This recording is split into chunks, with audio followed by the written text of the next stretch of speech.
Hello and welcome to Palace Intrigue. I am your host, Mark Francis. Harry wants us to know about his penis, as today we'll take a look at some more items from Spare that we didn't get to in the initial dust-up when the book leaked in Spain. Let's begin with the frostbitten penis.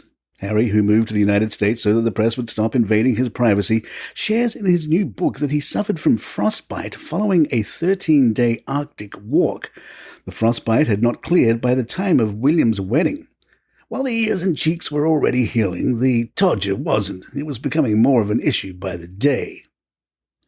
Prince Harry also shared how he used a racial slur while describing a fellow soldier from Pakistan. Harry claims he had no idea the word was an insult, saying he had heard many people use the word as a child. Harry writes, "I didn't know anything about unconscious biases either. I was 21 years old. I had grown isolated from the real world and wrapped in privilege, and I believed that the word was the same as Yankee, harmless."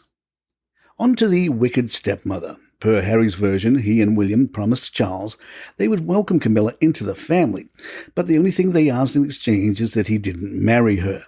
Harry claims meeting Camilla for the first time was like awaiting an injection and that she appeared bored as they chatted about horses. Harry worried about Camilla becoming his wicked stepmother. Many years later, Harry says Camilla converted his bedroom at Clarence House in London into her own personal dressing room as soon as he moved out. "I tried not to care, but especially the first time I saw it, I cared."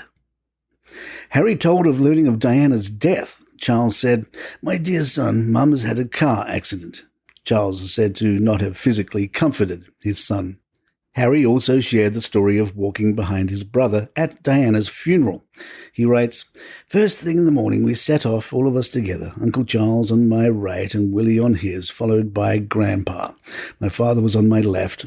At first I noticed how serene Grandpa looked, as if this was a royal engagement like any other. I could see Philip's eyes clearly because he was looking straight ahead like everyone else. I, on the other hand, was looking down just like Willie. I remember feeling numb. I remember clenching my fists. I remember keeping a little piece of Willie in the corner of my eye because it gave me strength."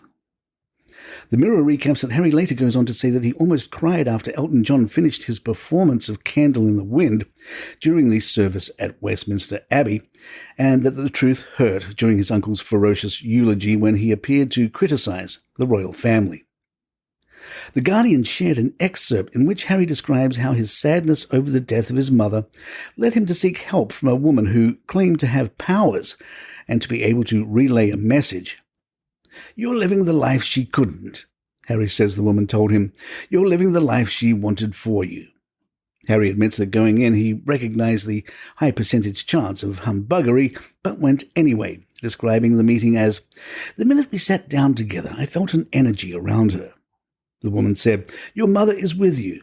Harry replied, "I know I've felt that of late," and says he wanted to believe the woman but needed proof, a sign, anything.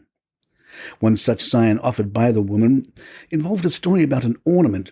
Early in the book, Harry recounts how a Christmas tree ornament in the shape of his grandmother, Queen Elizabeth II, was accidentally smashed by his son Archie. The woman told Harry, "Your mother says something about a Christmas ornament, or of a mother or a grandmother. It fell. Broke." Harry said, "Archie tried to fix it." The woman said, "Your mother says she had a bit of a giggle about that." Palace Intrigue will be right back. 17-year-old Harry tried cocaine. Harry shared, "Of course I had been taking cocaine at that time. At someone's house during a hunting weekend I was offered a line, and since then I had consumed some more.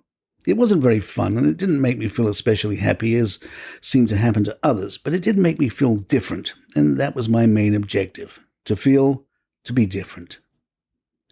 An excerpt from The Sun has Charles pleading with Harry, "Please, boy, don't make my final years a misery."